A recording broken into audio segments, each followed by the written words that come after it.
RRB NTPC 2025 graduate লেভেলের 6 জুনের যে পরীক্ষা হয়েছে সেই পরীক্ষার থার্ড শিফটের প্রশ্ন যেগুলো রয়েছে জিকে জিএস থেকে সেগুলো নিয়ে আমরা আলোচনা করব। ঠিক আছে, তো জিকে জিএসের যেসব 40টা প্রশ্নের মধ্যে যে সকল প্রশ্ন পাওয়া গেছে সেগুলো নিয়ে আলোচনা করা যাবে, আলোচনা হবে। প্রথমে দেখো কী রয়েছে, ভিল বিদ্রোহ কখন সংগঠিত হয়েছিল। ভিল বিদ্রোহ সংগঠিত হয়েছিল 1817 থেকে 19। ঠিক আছে, 1817 থেকে 19।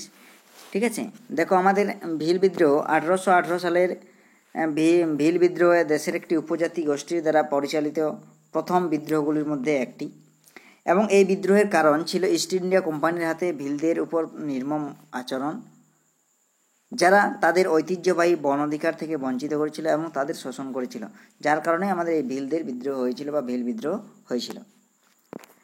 নেক্সট দেখো কী রয়েছে, পূর্ব উপকূল সমভূমি থেকে একটি প্রশ্ন রয়েছে। পূর্ব উপকূলের সমভূমি বা ইস্টার্ন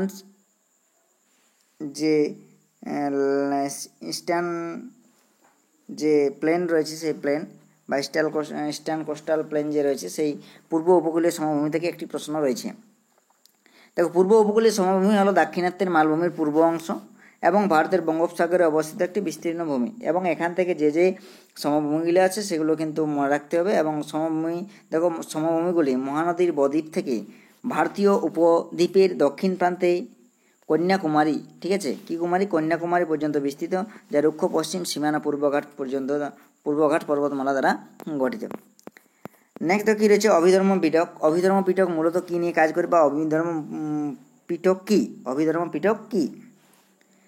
এই অভিধর্ম পিটক মূলত বৌদ্ধ ধর্মের দার্শনিক ও মনস্তাত্ত্বিক দিকগুলি নিয়ে আলোচনা করে এবং মানসিক শারীরিক ঘটনাবলীর বিশদে বিশ্লেষণ প্রদান করে।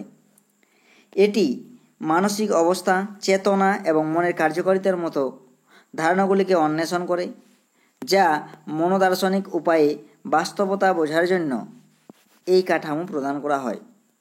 অর্থাৎ ত্রিপিটকের ভাগ আমাদের যে বিনয় পিটক, অভিধর্ম পিটক, এইসব আমাদের যে পিটক রয়েছে সেই পিটক ত্রিপিটকের ভাগ। নেক্সট কী রয়েছে, শক্তির এসআই একক কী? শক্তির এসআই একক হচ্ছে জুল। শক্তির এসআই একক জুল। ঠিক আছে, তাহলে শক্তি, এবং যদি সিজিএস একক দেখি সিজিএস একক হবে আর্গ। সিজিএস একক আর্গ, ARG। সিজিএস একক হচ্ছে আর্গ। জুল আর্গের যদি সম্পর্ক দেখি, এক জুল সমান 10⁷ আর্গ। 1 জুল সমান হচ্ছে 10⁷ আর্গ। ঠিক আছে, নেক্সট দেখো কী রয়েছে, সম্প্রতি ভারতের প্রধানমন্ত্রীর দ্বিতীয় মুখ্য সচিবকে নিযুক্ত হয়েছেন। অর্থাৎ দ্বিতীয় মুখ্য সচিব বর্তমানে কে নিযুক্ত হয়েছেন? ভারতের রিজার্ভ ব্যাংকের প্রাক্তন গভর্নর শক্তিকান্ত দাস, তিনি কিন্তু আমাদের এই প্রধানমন্ত্রীর দ্বিতীয় মুখ্য সচিব হিসাবে যোগদান করেছেন বা জয়েন করেছেন। প্রধানমন্ত্রী নরেন্দ্র মোদীর দ্বিতীয় প্রধান সচিব নিযুক্ত করা হয়েছে। ঠিক আছে, এই শক্তিকান্ত দাসকে। ঠিক আছে, যিনি আমাদের কী ছিল, আরবিআই অর্থাৎ রিজার্ভ ব্যাংক অফ ইন্ডিয়ার প্রাক্তন গভর্নর। দেখো একটি শর্টকাট কি থেকে পড়েছে, পাওয়ার পয়েন্টের শর্টকাট কি, পাওয়ার পয়েন্ট থেকে শর্টকাট কী রয়েছে দেখো, এগুলো রয়েছে কোনটি বোর্ডে তোমরা মিলিয়ে নেবে। Control M insert a new blank side, control D duplicate the current slide.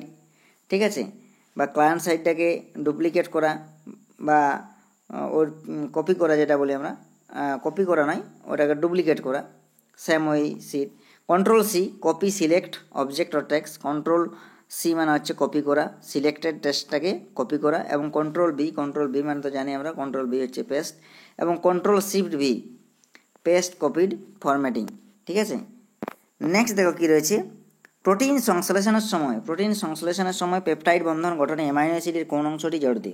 তাহলে প্রোটিন সংশ্লেষণ বা প্রোটিন সিনথেসিসের সময় একটি অ্যামাইনো অ্যাসিড কার্বক্সিলিক গ্রুপ, ঠিক আছে, এবং অন্য একটি অ্যামাইনো অ্যাসিডের অ্যামিনো গ্রুপ পেপটাইড বন্ধনে জড়িত। এই অ্যামাইনো অ্যাসিডগুলি একসাথে যুক্ত হয়ে পলিপেপটাইড শৃঙ্খল গঠন করে। ঠিক আছে, তাদের অপশানে দেখবে আমার অ্যামিনো গ্রুপ থাকবে, না হয় আমাদের কার্বক্সিলিক গ্রুপ থাকবে। ঠিক আছে, আর প্রোটিন যদি দেখা যায়, প্রোটিনের যদি সরলতম একক দেখি, প্রোটিনের সরলতম একক হবে আমাদের কি, অ্যামিনো অ্যাসিড বা অ্যামাইনো অ্যাসিড, যেটা বলে অ্যামিনো অ্যাসিড বা অ্যামাইনো অ্যাসিড। সেরকম আমাদের যে যদি কার্বোহাইড্রেটে যদি দেখি, কার্বোহাইড্রেট হবে মনোস্যাকারাইড। আর ফ্যাটের হচ্ছে ফ্যাটি অ্যাসিড এবং গ্লিসারল। ফ্যাটের যে সরলতম একককে যদি দেখা যায় সেটা হচ্ছে ফ্যাটি অ্যাসিড ও গ্লিসারল, ফ্যাটি অ্যাসিড ও গ্লিসারল। ঠিক আছে, এটা কিন্তু আমাদের সরলতম একক। নেক্সট দেখো কী রয়েছে, the leadership legacy of Narendra Modi, এর লেখককে? এর লেখক হচ্ছে ডক্টর রামাস্বামী বালাসুব্রমণিয়াম, বা যাকে শর্ট ফর্মে বলা হয় ডক্টর বি আর বালু। ঠিক আছে, নেক্সট। আচ্ছা, এই প্রশ্নগুলোই ছিল তাহলে আমাদের থার্ড শিফটের এই প্রশ্নগুলো পাওয়া গেছে। আর যারা যারা যদি আরও কেউ থার্ড শিফট প্রশ্ন পেয়েছো তারা কিন্তু কমেন্টে জানিয়ে দিও। ঠিক আছে, আর লাইক শেয়ার কমেন্ট অবশ্যই করবে। ঠিক আছে, থ্যাংক ইউ।